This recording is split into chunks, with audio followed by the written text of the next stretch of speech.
Hi, today in front of me is DOOGEE V Max and I'll show you the fingerprint scanner test on this device.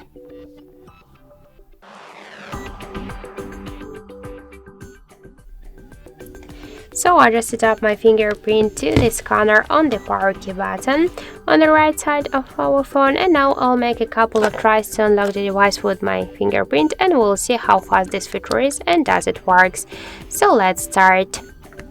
1, 2, 3, 4, 5.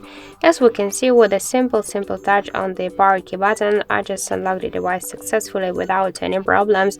So you just shouldn't press it, you just should only the simple touches with your finger. So I just suggest you to try this unlock method, but don't forget that the fingerprint is less secure than the passcode or pin code unlock methods. So that's it, thank you for watching, and if you find this video helpful, leave thumbs up and subscribe our channel.